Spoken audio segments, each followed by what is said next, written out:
ఈ కథ యముడికి జరాసంధుడికి మధ్య జరిగిన ఘోరమైన యుద్ధం. అనగనగా మగధరాజు బోద్రునికి పిల్లలు లేకపోవడంతో ఆయన చాలా బాధపడుతూ ఉంటాడు. ఆ రాజుకి 2 రాణులు ఉన్న సంతానం లేకపోవడంతో చాలా చింతిస్తూ ఉంటాడు. ఆ బాధతో ఆయన అడవికి వెళ్లి మహర్షి అయిన చండకౌశికుడి దగ్గర కఠినమైన తపస్సు చేశాడు. ఆ తపస్సుకి చండకౌశికుడి చాలా సంతోషపడతాడు. రాజు భక్తిని చూసిన చండకౌశికుడు ఒక దివ్యమైన పండు ఇచ్చి దాని గొప్పతనం గురించి చెప్పి దీన్ని రాణులకి ఇవ్వమని ఆశీర్వదించాడు. రాజు ఆ పండును 2 భాగాలుగా కోసి రాణులకి ఇచ్చాడు. కానీ వారిద్దరికీ పుట్టిన శిశువులు సగం సగం రూపంలో పుట్టారు. అది చూసిన రాజు చాలా ఆశ్చర్యపోయాడు. కొన్ని రోజులకి రాణికి పుట్టిన శిశువును చూసింది. ఆ 2 భాగాలు ఒక శరీరంలా కాకుండా వేరువేరుగా ఉండటంతో అందరూ భయపడ్డారు. రాణి ఆ బిడ్డను చూసి కన్నీరు పెట్టుకుంది. ఆ 2 విభిన్న భాగాలను చూసిన రాజు తీవ్రంగా బాధతో చలించిపోయాడు. ఇలాంటి శిశువును ఎలా పెంచగలమని అతనికి అసహ్యం కలిగింది. తన మనసులో కలతతో ఆ బిడ్డ భాగాలను స్వీకరించలేకపోయాడు. తీవ్ర మనోవేదనలో రాజు ఆ 2 భాగాలను తన రాజ్యం నుండి తీసుకువెళ్లమని ఆజ్ఞాపించాడు. రాణులు కన్నీళ్లతో ఆ శిశువులకు వీడ్కోలు చెప్పారు. భటులు ఆ 2 భాగాలను తీసుకుని అడవికి బయలుదేరారు. ఆ భాగాలను ఒక బుట్టలో వేసి సైనికులు దూరమైన అరణ్యంలో వదిలేశారు. ఆ అడవిలో గాలి గుసగుసలాడింది. జంతువులు గర్జించాయి. బుట్టలో పడి ఉన్న ఆ నిర్జీవ శిశువు భాగాలు మరింత బాధాకరంగా కనిపించాయి. అదే సమయంలో అడవిలో నివసించే ఒక మంత్రగత్తె రాక్షసి జర ఆ బుట్ట దగ్గరికి వచ్చింది. బుట్టలో 2 వేర్వేరు శరీర భాగాలను చూసి ఆశ్చర్యపోయింది. తన మంత్రశక్తిని ఉపయోగించి వాటిని పరిశీలించింది. తన మంత్ర విద్యతో జర ఆ 2 భాగాలను కలపాలని ప్రయత్నించింది. ఆ క్షణంలో ఆమె చేతుల నుండి ఒక దివ్యకాంతి వెలువడింది. 2 భాగాలు ఒకటిగా కలిసిపోతున్నాయి. ఒక అద్భుతం జరగబోతుందనేలా ఆకాశం కూడా ప్రకాశించింది. ఆ క్షణం ఆ శిశువు శ్వాస తీసుకుని బిగ్గరగా ఏడవటం ప్రారంభించాడు. చుట్టూ ఉన్న అడవి జంతువులు ఆశ్చర్యంతో వెనక తగ్గాయి. ఆ శిశువు జీవం పొందాడు. ఆ శబ్దం ఆకాశంలో మార్మోగింది. ఆ అద్భుతాన్ని చూసి జర చాలా సంతోషించింది. ఈ బిడ్డ గొప్పవాడవుతాడు అని తనలో అనుకుంది. ఉదయకాంతిలో ఆ శిశువును తన చేతుల్లో ఎత్తుకుని మగధరాజ్యం వైపు నడిచింది.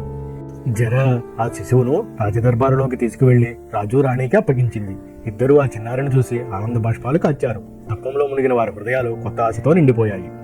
ఆ శిశువు జననాన్ని జరా జీవం ఇచ్చినందువల్ల రాజు అతనికి జరాసంధుడు అని పేరు పెట్టాడు. ఆ రోజు నుండి మగధరాజ్యం సంతోషంగా మార్మోగిపోయింది. పెరిగి పెద్ద అయిన జరాసంధుడు శక్తివంతుడైన రాజుగా మారి అనేక రాజ్యాలను జయించాడు. జరాసంధుని 2 కుమార్తెలు ఆస్తి ప్రాప్తిలను మధురేవరాజు కంసునికిచ్చి వివాహం చేయాలని నిశ్చయించారు. కృష్ణుడు కంసుడిని చంపిన తర్వాత జరాసంధుడు కోపంతో ప్రతీకారం తీర్చుకుంటానని శపథం చేశాడు. జరాసంధుడు మధురపై పదే పదే దాడి చేశాడు. కానీ కృష్ణుడు అతని అనుచరులు ప్రజలను రక్షించి ప్రతిసారి అతన్ని ఓడించారు. తరచూ యుద్ధాలు జరగడంతో కృష్ణుడు యాదవుల కోసం సముద్ర తీరంలో కొత్త రాజధానిని ద్వారకలో స్థాపించాడు. మహాభారతంలో భీముడు తన అపారమైన బలం కోసం ప్రసిద్ధి పొందాడు. అతను తన చేతులతోనే పర్వతాలను చీల్చగలిగాడు. పర్వతాలను తన భుజాలపై మోయగలడు. మగధరాజు జరాసంధుడు అనేక రాజ్యాలను జయించాడు. అతను ఓడించిన రాజులను బందీలుగా తీసుకుని ఇనుపు బోనుల్లో పెట్టాడు. ఆ రాజులు దుఃఖంతో భయంతో బోనుల్లో ఉండేవారు. వారు విముక్తి కోసం ఎదురు చూశారు. అది తెలుసుకుని శ్రీకృష్ణుడు బందీలైన రాజులను విడిపించాలని నిర్ణయించాడు. ధర్మం కోసం పోరాడే సమయం వచ్చిందని ఆయన భావించాడు. ఆ పని కోసం కృష్ణుడు పాండవులను సంప్రదించాడు. భీముడు మాత్రమే జరాసంధుడిని ఓడించగలడని ఆయన తెలుసుకున్నాడు. ఒకరోజు కృష్ణుడు భీముడు కలిసి బ్రాహ్మణుల వేషంలో జరాసంధుని రాజ్యసభలోకి వెళ్లారు. ఆ రాజ్యసభలోకి వెళ్లిన భీముడు జరాసంధుని ద్వంద్వ యుద్ధానికి సవాలు విసిరాడు. జరాసంధుడు కోపంతో ఆ సవాలు అంగీకరించాడు. భీముడు మరియు జరాసంధుడు ఒకరినొకరు బలంతో ఢీకొని గంటల తరబడి ఘోరమైన యుద్ధం చేశారు.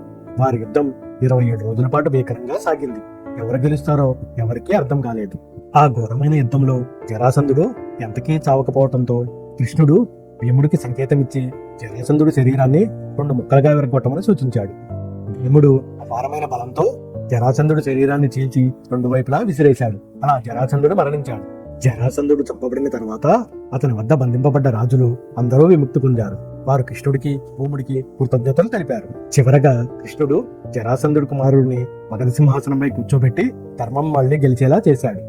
ఈ కథ మనకు చెబుతున్నది అన్యాయం ఎక్కువ కాలం నిలవదు, ధర్మం ఎప్పటికీ గెలుస్తుంది. ఇలాంటి మరిన్ని వీడియోస్ కోసం please like and subscribe my channel.